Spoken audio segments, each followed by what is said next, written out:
Hello everyone, welcome back to my channel. I am very excited to do today's video because it's One Book July. I have never taken part in One Book July before, and that is because I always use one book all throughout the year. So I never found the need to do One Book July. There is a reason why people like to do One Book July, and it is a challenge to start with the bare minimum stuff. So it is a very lovely challenge, and I always was sad that I couldn't take part in it.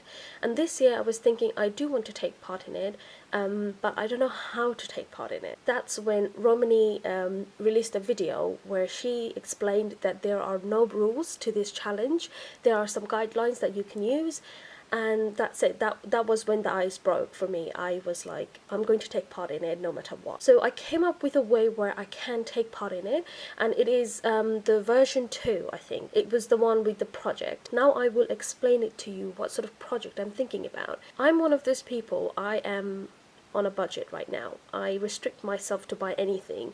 The only thing I probably will spend money on is stationery.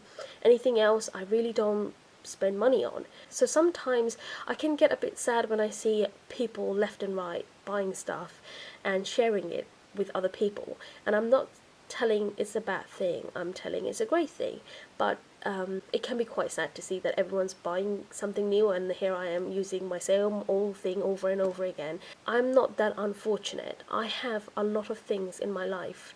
It's just I forget about it. Like everyone else, I forget about the things that I have. And I thought July will be the month where I start acknowledging the things that I possess. It's going to be a physical object that I own or was given to me as a gift.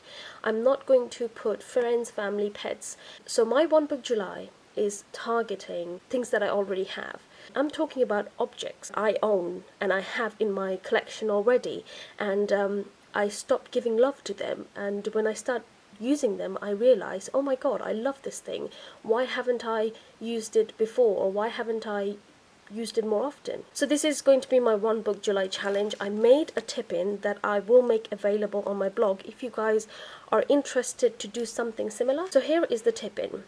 This is what I have created in Publisher, really. I just quickly made a tip-in for my traveler's notebook, and I put the heading One Book July, and I also put a subheading saying things that gives me joy and happiness. It can be simple as a pen or a pencil or a dress or a perfume. It can be something simple, but it is me acknowledging that object that I have and appreciating it. So I have made the tip-in with all the dates of July. First of all, I have to discover what is the thing that is giving me joy and happiness.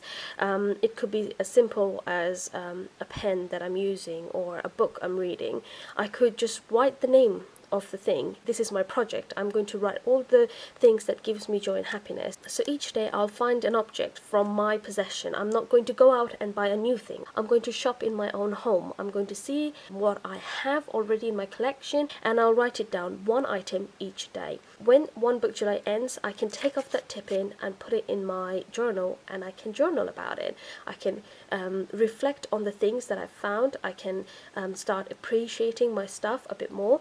And also, this is an exercise for me to stop feeling left out or feeling bad that I can't buy stuff or I am missing out on things, because technically I do have a lot of stuff. I have known to spend money mindlessly in the past, so I do have a lot of things in my collection, and just being able to see them in a list form might give me a reality check that I do have a lot of items. If you guys think this is something you can relate to and this is something you would like to take part in, then definitely go ahead, and One Book July is a perfect time to do this. I always use one traveler's notebook for my planner, so this is why I use a tip-in to take part in One Book July, because I will technically be using one book. I want to thank you, Romani, for actually pushing me over the edge and encouraging me to sit down and do One Book July. It is a fantastic challenge in our community. I really love these little challenges that people set up, and it's quite fun. So I'm looking forward to a lot of YouTube videos on One Book July 2017. I want to see what other people are doing. I want to see how they are taking on the challenge. This is my way of taking on the challenge. It's a project, and also it's a kind of personal exercise for me. To make this One Book July a bit more interesting, I will upload pictures on Instagram of the items each day I add on to my tip-in. I think I will do a video at the end of July to review my One Book July challenge.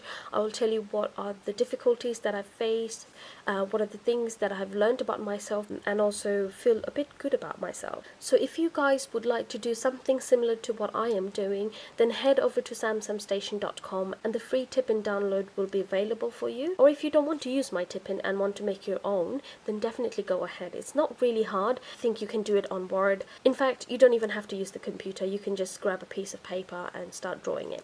Anyways, so before I go, I want to show you my cute dashboard. I love this dashboard so much. It has little cactus on it and I just love the color theme. I laminated it with clear self-adhesive book covers, so it's a bit more pliable and less heavy than a laminated dashboard. So that is all I have to share with you today. Thank you so much for watching my video. I'm very excited for One Book July, if you can't tell. Anyways guys, thank you so much for watching and I will see you next time. Bye!